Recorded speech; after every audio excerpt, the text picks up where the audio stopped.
سيدنا مولانا محمد وعلى آل سيدنا مولانا محمد اللهم صل على سيدنا مولانا محمد وعلى آل سيدنا সাল্লাল্লাহু আলাইহি ওয়াসাল্লাম। এ ভাই যুবক, যারা বাইরে এভাবে হট্ট গন্ডগোল করছে, আমি বলবো ভাই তোমার একটু বিশৃঙ্খলার কারণে এই সভাটা নষ্ট হয়ে যেতে পারে। তুমি ভেবেছো একবারও?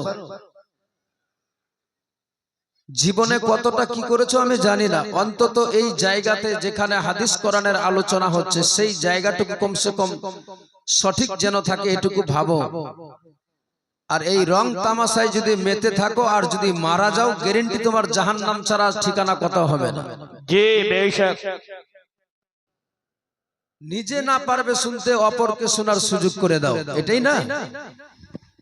অতএব ডিস্টার্ব করবে না ভাই, পারলে এসে বসো, কথা শুনো, ভালো লাগবে, নিজেরও ভালো নিয়ে যাওয়ার চেষ্টা করো।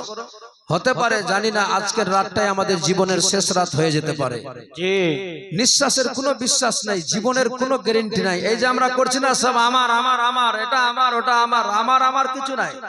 আমার আমার আমার দাদারাও করেছে, চলে গেছে, আছে এই আছে, বাবাও চলে যাবে, আমিও চলে যাব, আমার বেটাও যাবে, আমার পোতা যাবে, সব যাবে, কিন্তু আমার বলে কিছু থাকবে না।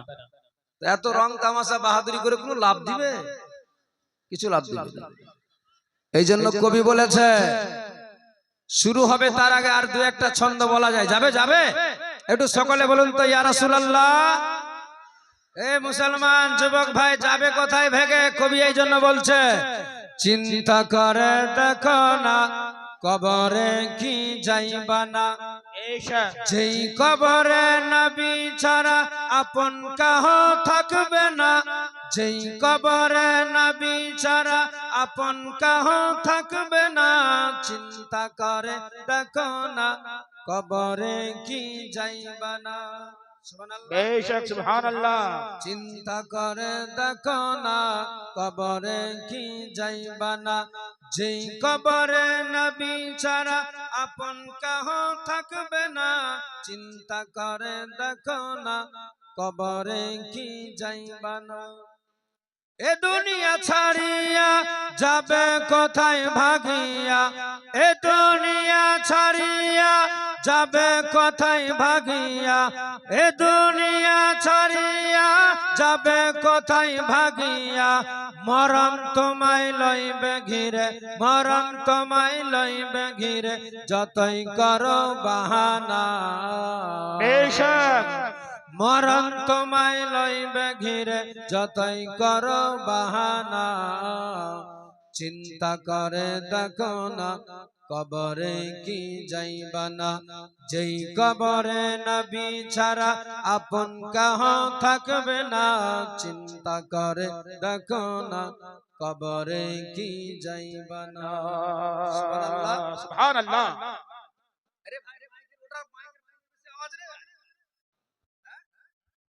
এ দুনিয়া সবই পর, কবর যে তোর আসল ঘর, লাগবে না।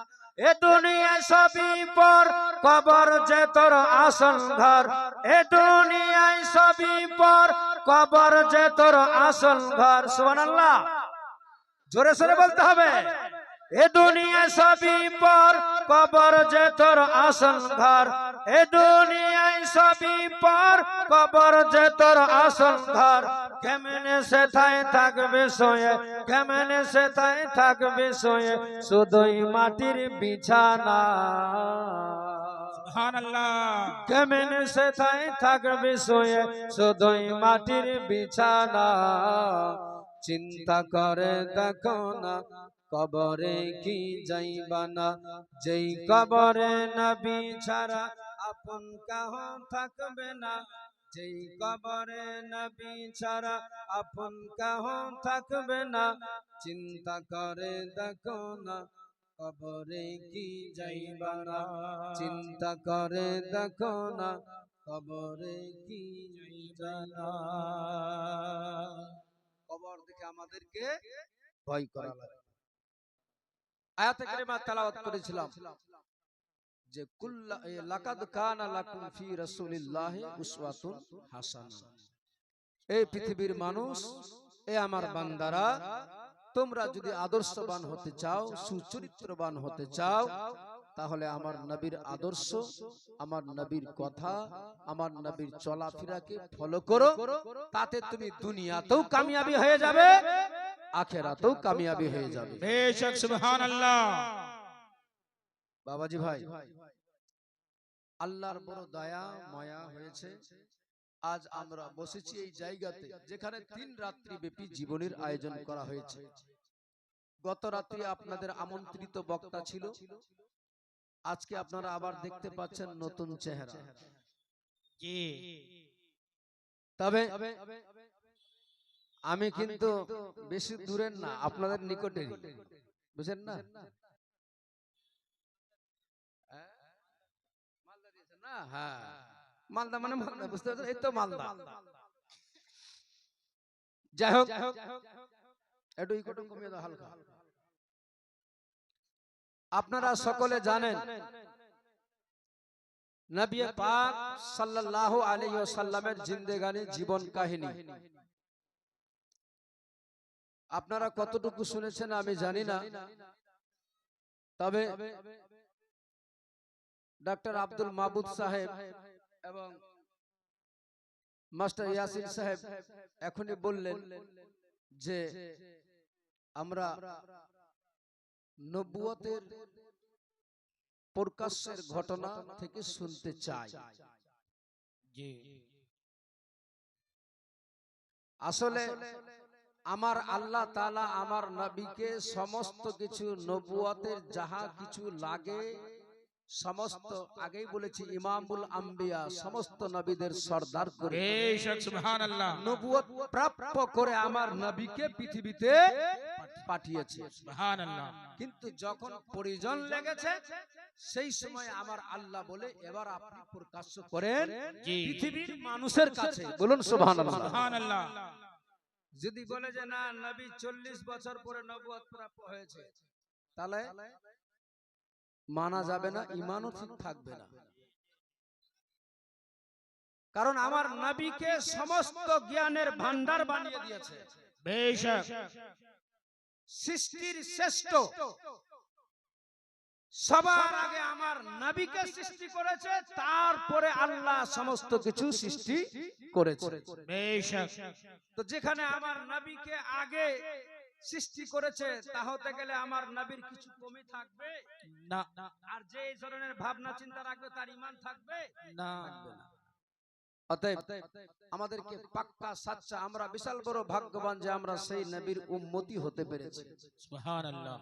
যেই নবীর উম্মতি হয়ে 1,24,000 পয়গম্বরের মধ্যে এক পয়গম্বর নবী আল্লাহর দরবারে দোয়া করেছিলেন, যার ফলে আল্লাহ দোয়া কবুল করেছে, উনাকেও আবার পৃথিবীতে পাঠাবেন, যিনাকে আমার আল্লাহ চৌথা আসমানে, চতুর্থ আসমানে রেখেছেন জীবিত অবস্থাতে সশরীরে। আবার তিনি আসবেন পৃথিবীতে নবী হয়ে নয়, আমার নবীর উম্মতি হয়ে। সুবহানাল্লাহ। তিনি আর অন্য কেউ নাই, তিনি হচ্ছেন হযরত ঈসা রুহুল্লাহ, ঈসা নবী। বলুন সুবহানাল্লাহ। বেশক সুবহানাল্লাহ। অতএব আমরা সেই নবীর উম্মতি আছি। আল্লাহ যেন আমাদেরকে সেই নবীর পাক্কা সাচ্চা আশিক প্রেমিক বানাতে পারে। জি কারণ যে প্রেম ভালোবাসাটা নিয়ে আজকে বসেছি, কতটুকু আমাদেরকে ভালোবাসা দরকার একটু শুধু শুনে নেন, তারপরে জীবনে আপনাদেরকে শোনাবো মন ভরে ইনশাআল্লাহ। ইনশাআল্লাহ। নবীর সাহাবা একরামদেরকে দিয়ে আমার নবী বুঝাচ্ছেন নিজের উম্মতিকে, যেন আমার উম্মতিদের কোনো কারো ঘাটতি না থাকে নবীর ভালোবাসাতে। সুবহানাল্লাহ। আমার নবী একদিন বলছেন, উমর তোমার নবীকে তুমি কতটা ভালোবাসো?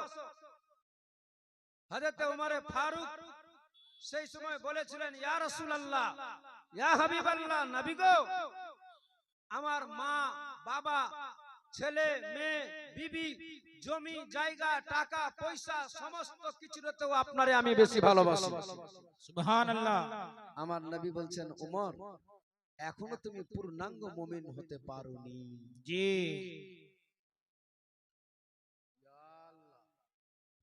মায়েরা একটু কথা কম বলেন। জায়গা আছে এইদিকে চলে আসেন, ওইদিক দিয়ে ঘুরে ভলেন্টিয়ার ভাই যারা আছে আমার মা বোনদেরকে বসার সুযোগ করে দাও তো। কথা বলবে না, হ্যাঁ কথা বলবে না, শোনো। ইয়া আল্লাহ, আমার বাবা এদেরকে মনে হয় আপনাদেরকে ঠেলতে ঠেলতেও পার নাকি? ঠিক আছে, অসুবিধা নাই। না না ঠিক আছে, অসুবিধা কি আছে? আমাদের একটু আমরা কষ্ট করলেও আমাদের হয়ে যাবে নাকি? অন্তত এদেরকে বসার সুযোগ দিতে হবে। বলছিলাম যে নবীর সাহাবী সেই সাহাবী, আল্লাহ তাআলা তিনাদের মেধা শক্তি বুদ্ধি দিয়েছিলেন এমন, সঙ্গে সঙ্গে বলছেন, ইয়া রাসূলুল্লাহ, ইয়া হাবিবাল্লাহ, নবী গো, আমার বাবা মা ছেলে মেয়ে জমি জায়গা টাকা পয়সা সমস্ত কিছুর চাইতেও আমি নিজের জীবন থেকেও আপনারে বেশি ভালোবাসি। আমার নবী বলেন, উমর, তুমি এখন পূর্ণাঙ্গ মুমিন মুসলমান হয়ে গিয়েছো। সুবহানাল্লাহ। নবীজি আমার বুঝিয়ে দিলেন, তুমি ততক্ষণ পূর্ণ মুমিন পূর্ণাঙ্গ মুমিন হতেই পারো না যতক্ষণ পর্যন্ত নিজের জীবন থেকে আমারে না ভালোবাসতে পেরেছো। বেশক। যাকে নিজের জীবন থেকে বেশি ভালোবাসা যাবে তার প্রতি কোন রকমের কোন প্রশ্ন থাকবে না, কোন রকমের সন্দেহমূলক থাকবে না, না শব্দটা থাকবে না। এটা কেন করব ওটা কেন করব যেটাই বলবে মনে করে নিবে যে এটা ওর বন্ধু আছে। কার বলেন দেখি? শয়তান। খালি শুধু যদি ভাববেন যে মাথায় টুপি দিয়ে আছে মাথায় পাঞ্জাবি আছে সবই কিছু আছে কিন্তু বুঝতে পারছি না যে এটা আসলে নবীর আশিক না নবীর দুশমন আছে, খালি একবার পড়বেন ওখানে দরুদ শরীফ পড়তে লেগে যাবেন, ইয়া নবী সালাম আলাইকা, দেখবেন খালি শুধু আকার আকৃতিটা। যে আশিক আছে সে তার মুখের মুস্কুরাহাট আলাদা থাকবে, আর যে আসলে সেটাকে ভালোবাসে না দেখবেন তার মুখ চোখের আকার আকৃতি দেখে বুঝে যাবেন এ পাক্কা সেই আছে। জি। অতএব আমাদেরকে সেসব থেকে বাঁচতে হবে, আমাদেরকে যেন সঠিক ভাবে নবীর পাক্কা সাচ্চা আশিক প্রেমিক বানিয়ে দেয়। সকলে বলুন আল্লাহুম্মা আমিন। আল্লাহুম্মা আমিন। বাবাজি ভাই মা বোন, আমি খালি শুধু একটু বক্তব্য দিয়ে জন্য যাচ্ছি না যে এরা এখনো পর্যন্ত স্থির হয়নি, নিঃশব্দ হয়নি। আর নিঃশব্দ না হতে একটু ভালো লাগে কেমন করে? আল্লাহ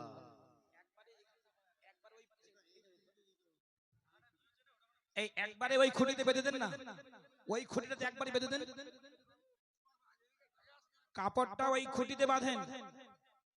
আর বাবাজি ভাইরা যারা ওখানে বসে আছেন একটু চেপে দিকে চলে আসেন। হ্যালো, আপনি চলে আসো এদিকে, অসুবিধা নাই, দেখতে পাচ্ছেন না? হ্যাঁ, লোকের অবস্থা দেখছেন না কত লোক হয়ে গেছে। আমার মা বন্ধুরা দরুদ পড়েন, আল্লাহুম্মা সাল্লি আলা সাইয়্যিদিনা মাওলানা মুহাম্মদ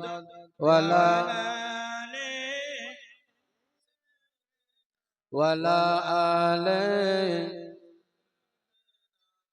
মাওলানা মুহাম্মদ। এই 2 মিনিটে আরো দুটো ছন্দ বলছি, তাড়াতাড়ি করে সব সেটিং হয়ে যান, তারপরে একদম চলবে তো আর থামবো না কিন্তু, অসুবিধা হবে? একবার জোরে বলুন ইয়া রাসূলুল্লাহ, ইয়া রাসূলুল্লাহ। নবীর বেটি মা ফাতেমা নবী নন্দিনী, এ কথাটি মিথ্যা নয় গো হাদিসের বাণী। সুবহানাল্লাহ। বলেন না সুবহানাল্লাহ। নবীর বেটি মা ফাতেমা নবী নন্দিনী, এ কথাটি মিথ্যা নয় গো হাদিসের বাণী, এ কথাটি মিথ্যা নয় গো হাদিসের বাণী। এক বেলা খাওয়ার পরে আর খাওয়ার নাই যে ঘরে, ইমাম হাসান হোসেন কেন্দে কেন্দে মায়ের কাছে আরজ করে। সুবহানাল্লাহ। সুবহানাল্লাহ। এক বেলা খাওয়ার পরে আর খাওয়ার নাই যে ঘরে, ইমাম হাসান হোসেন কেন্দে কেন্দে মায়ের কাছে আরজ করে। করান পরে ঘুম দেয় তাদের গো,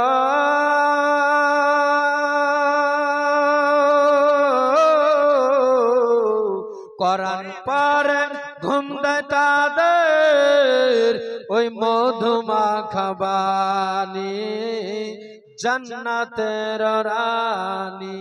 সুবহানাল্লাহ। নবীর বেটি মা ফাতেমা নবী নন্দিনী, এ কথাটি মিথ্যা নয় গো হাদিসের বাণী। বেশক এ সুবহানাল্লাহ। কথাটি মিথ্যা নয় গো হাদিসের বাণী। এ মা বোন শুনেন, আমার নবীর বেটির কি আদর্শ ছিল? কবি বলছে, একা একা যাতা টেনে হাতে পরে ছালি, কলসি ভরা পানি এনে কাঁধে পরে ছালি। জি জি জি। এখন আর কলসিতে পানি আনতে হচ্ছে না, ইয়া আল্লাহ, খালি সুস্তাবলি পানি, সব সহজ, খালি জগে খালি জগ আর সুস্তা দিবে, পানি ওর খেতে পান করতে হবে। কিন্তু আমার তখন সেই সময় কি অভাব, কবি বলছে, হ্যাঁ, একা একা যাতা টেনে হাতে পরে ছালি, কলসি ভরা পানি এনে কাঁধে পরে ছালি, এত কষ্ট পাওয়ার পরেও গো, এত কষ্ট পাওয়ার পরেও ওই আলীর কাছে কিছুই চাইনি, জান্নাতের রানী। বেশক সুবহানাল্লাহ। নবীর বেটি মা ফাতেমা নবী নন্দিনী, এ কথাটি মিথ্যা নয় গো হাদিসের বাণী। শুনুন, আপনারা শুনেছেন জেনেছেন, আমার নবী যখন ইসলাম প্রচার করতে লেগেছিলেন, আমার নবী সেই সময় নবীজিকে মক্কার মানুষ সবাই আল আমিন আর সাদিক বলে জানে। নবী সত্যবাদী, নবীর কথা সবাই শুনে, নবীর কথা সবাই মানে। আল্লাহর হুকুম হয়ে গেল, খুব শর্টে সামনে আগাচ্ছি, কারণ বিষয় যেই বিষয় বস্তু আছে সেই জায়গাতে পৌঁছাতে হবে। নবীজি যখন খোদার হুকুম হয়ে গেলেন, আমার নবী ডাকতে লাগলেন, ও মক্কার লোকেরা, আজকের দিনে আমি তোমাদেরকে একটা কথা বলতে চাই, বলবো। সবাই আমার নবী, মায়ার নবী, দয়ার নবীর কথা শুনে চলে আসলেন। আমার নবী দো জাহানের বাদশা সবার কাছে এলান করতে লাগলেন, ও মক্কার লোকেরা, ও মক্কার বাবারা, আজকে আমি কোনো কথা বলতে চাই তোমাদের মাঝে, সবাইকে ডাকো আমার নিকটে। সবাই চলে আসলেন আমার রাসূলুল্লাহর কাছে। মায়ার নবী, দয়ার নবী, কামলিওয়ালা মদিনাওয়ালা নবী সবাইকে একত্রিত করে চলে সামনে দিকে দাঁড়িয়ে গেলেন আমার নবীজি, আর বলতে লাগলেন, ও মক্কার লোকেরা, আজকে একটা কথা বলবো, মানবে কিনা বলো।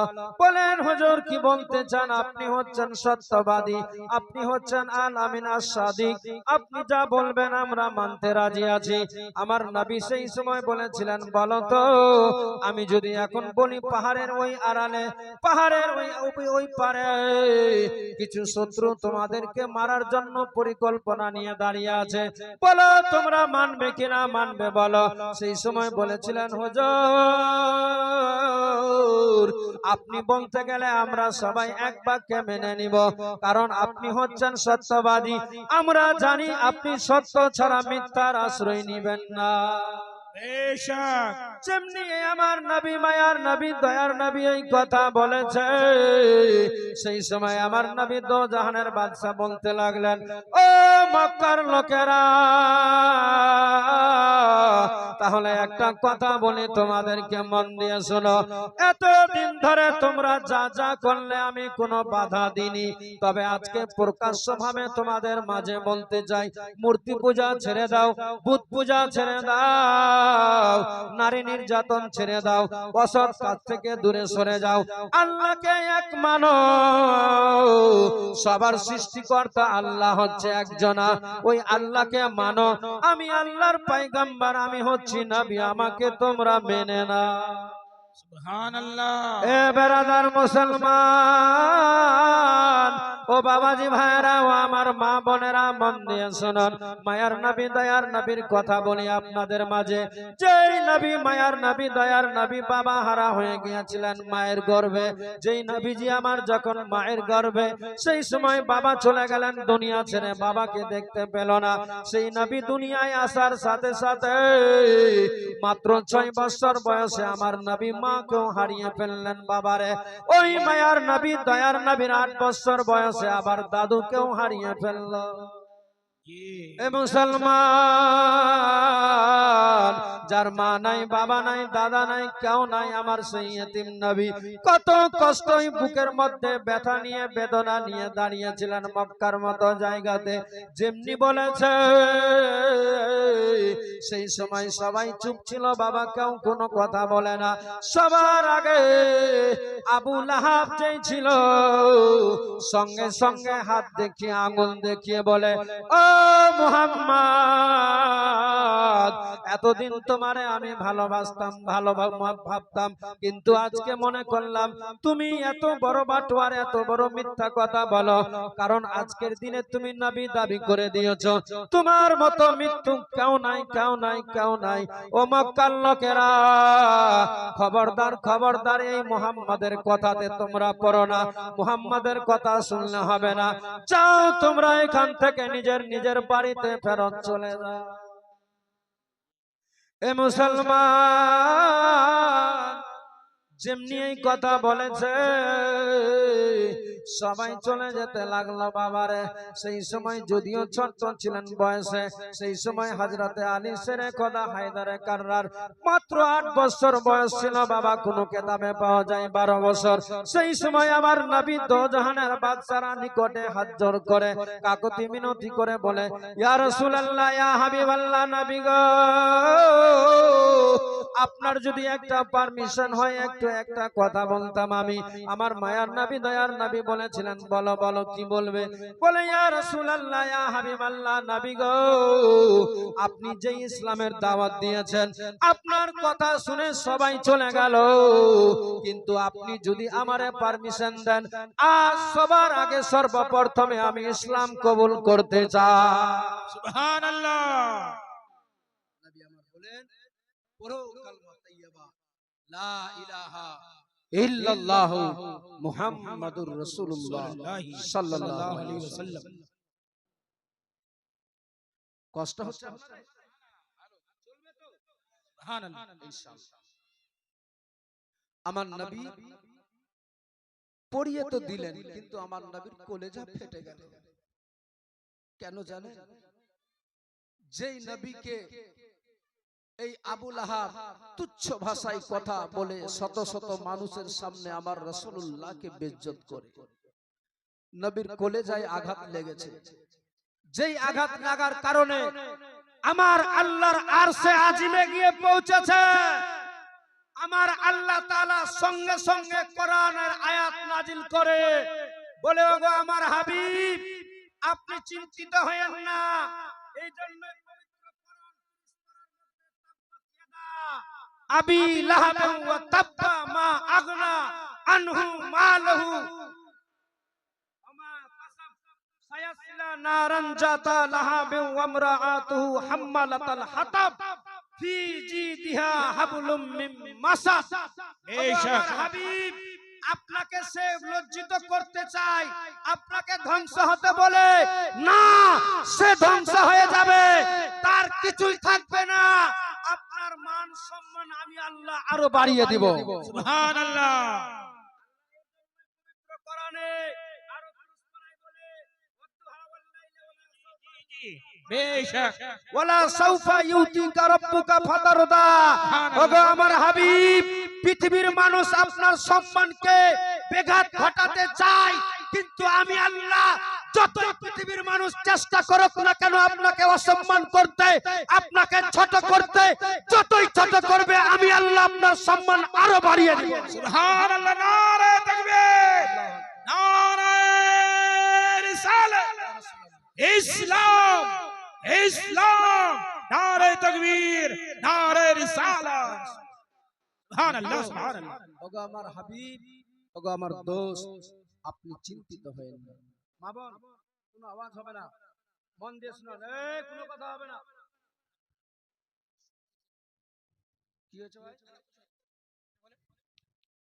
আমার নবী সেই সময় বড় দুঃখ নিয়ে চলে গেলেন বাড়িতে।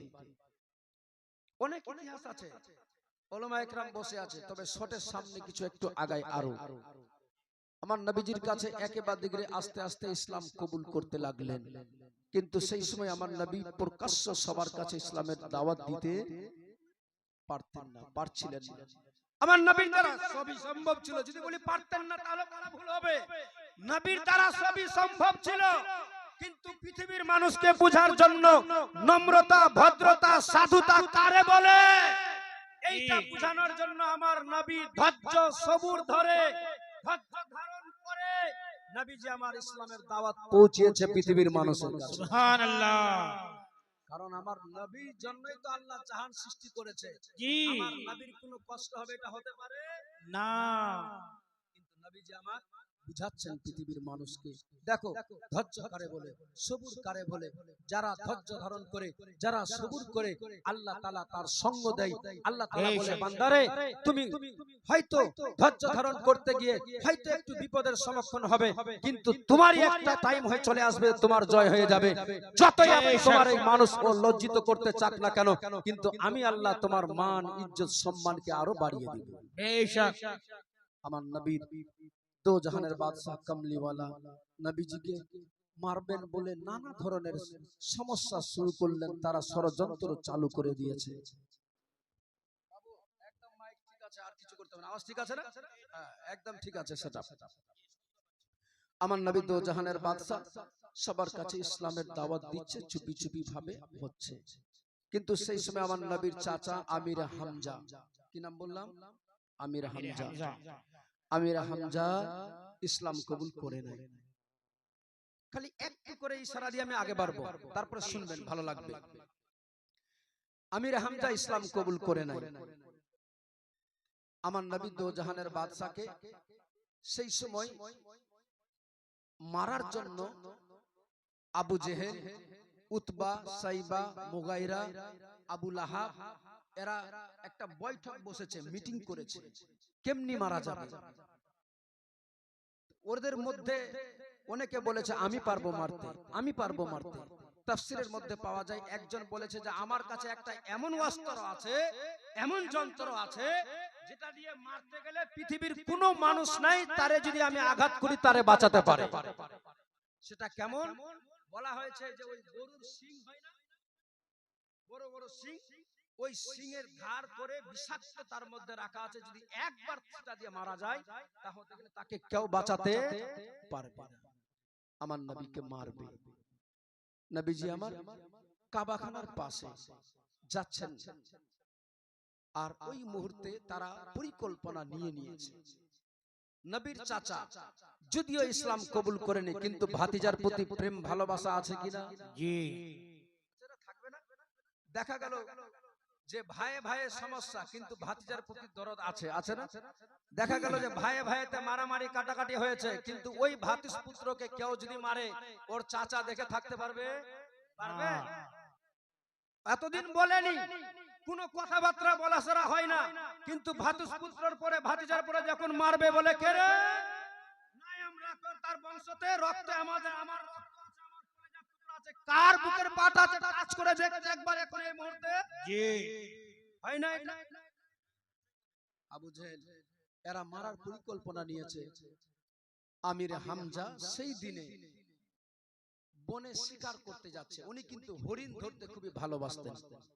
হরিণ ধরবে, ধরে জবাই করে মাংস রান্না করে খাবে। এ বেরাদার মুসলমান বাবাজি ভাইরা, ও আমার মা বোনেরা, মন দিয়ে শুনুন। আমার নবীর চাচা আমির হামজা ঘোড়ার উপরে চেপে দ্রুত গতিতে তীর নিয়ে ছুটে যাচ্ছেন জঙ্গলের দিকে। মুসলমান, আমার নবীর চাচা আমির হামজা জঙ্গলে যাচ্ছে, জঙ্গলের ভিতরে হরিণ ধরবেন বলে, নিজে শিকার করবেন বলে। ওই সময় আমার মায়ার নবী, দয়ার নবী নিজের ঘর থেকে বেরিয়ে যাচ্ছেন কাবাখানার দিকে। বেরাদার, ইন দি মিন টাইমে যখন আমার নবী যাচ্ছে কাবাখানার দিকে, সেই সময় এই কাফেরীরা আমার রাসূলুল্লাহকে মারার জন্য পরিকল্পনা নিয়েছে, আগে থেকে রেডি হয়েছিল কেমনি করে মারা